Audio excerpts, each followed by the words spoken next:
मरकजी वजीर मुख्तार अब्बास नकवी ने राहुल गांधी, ममता बनर्जी और तीसरे महाज पर निशाना साधा है। उन्होंने न्यूज 18 से खास गुफ्तगू करते हुए कहा कि अमेठी में कांग्रेस ने कुछ काम नहीं किया है।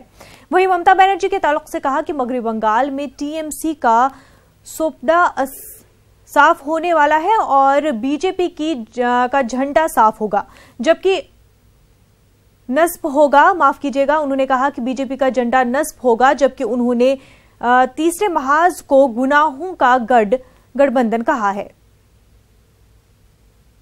उनसे बात करते हैं। सर, राहुल गांधी आज अमेठी से नॉमिनेशन करने वाले हैं, पूरा परिवार उनके साथ रहेगा। देखिए, उन्होंने वायनाड में भी किया था नॉमिनेशन।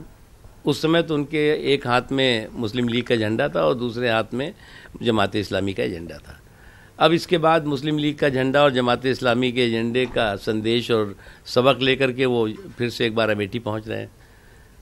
लेकिन एक बात अच्छी तरह समझ लेना चाहिए कि आज देश देख रहा है कि एक तरफ नरेंद्र मोदी जी हैं जिन्होंने 5 सालों में 4.5 घंटे भी छुट्टी नहीं ली, और एक तरफ राहुल गांधी जी हैं जिन्होंने 5 सालों में 4.5 साल पिकनिक मनाई है। एक तरफ नरेंद्र मोदी जी हैं जो देश को महाशक्ति बनाने के लिए परिश्रम कर रहे हैं, दूसरी तरफ वो राहुल गांधी और उनकी कंपनी है जो देश विद्रोहियों की महाभक्ति के लिए पराक्रम कर रहे हैं। तो देश की कोई महाशक्ति बनाने के परिश्रम करने वाला और देशद्रोहियों की महाभक्ति का पराक्रम करने वालों के बीच का ये सीधा के सीधा संघर्ष हो रहा है पूरे देश में। जहाँ तक अमेठी का प्रश्न है, अमेठी में पूरे समय 5 साल तो ये रहे नहीं, लगातार है कई वर्षों से, इन्होंने अमेठी के विकास के लिए, अमेठी के लोगों के सरोकार के लिए कोई काम नहीं किया है, जीरो है उसमें। ये अमेठी की ज़मीन बोल रही है, अमेठी के लोग बोल रहे हैं। सर, आज राहुल गांधी जब नॉमिनेशन करेंगे अमेठी से, रॉबर्ट वाड्रा भी वहां पर रहेंगे। देखो, एक जो पीवीआर सर्कस है, कांग्रेस का पीवीआर सर्कस, उस पीवीआर सर्कस में जोकर की एंट्री बची हुई थी, वो जोकर की एंट्री भी आज हो जाएगी। लोगों का बिना टैक्स का एंटरटेनमेंट।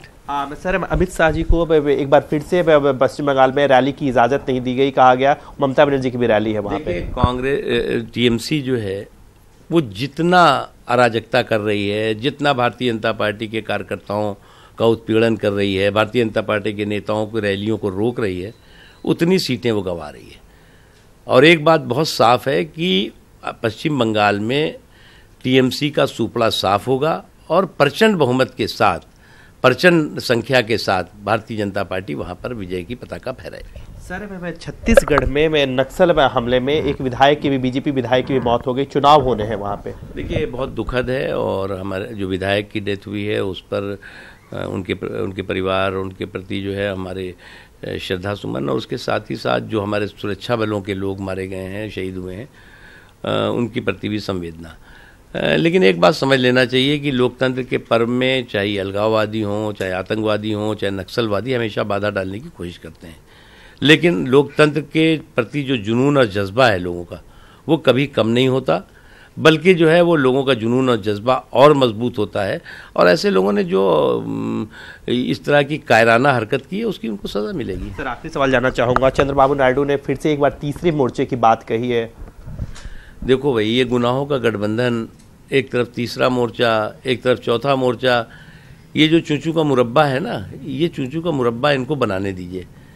इनको भी इस बात का अच्छी तरह एहसास है कि देश जो है वो नरेंद्र मोदी जी के सुशासन को, नरेंद्र मोदी जी के देश के लोगों के सरोकार के प्रति समर्पण को, नरेंद्र मोदी जी ने जिस मजबूती के साथ देश के विकास के लिए, देश के लोगों के सम्मान के लिए, देश की सुरक्षा के लिए काम किया है, उसको फिर से एक बार लोग चुनने जा रहे हैं।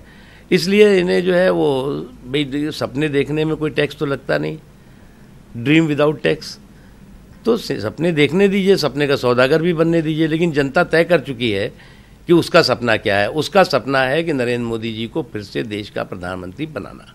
बहुत धन्यवाद। कैप्टन नागेंद्र के साथ विनीत कुमार, न्यूज 18 दिल्ली।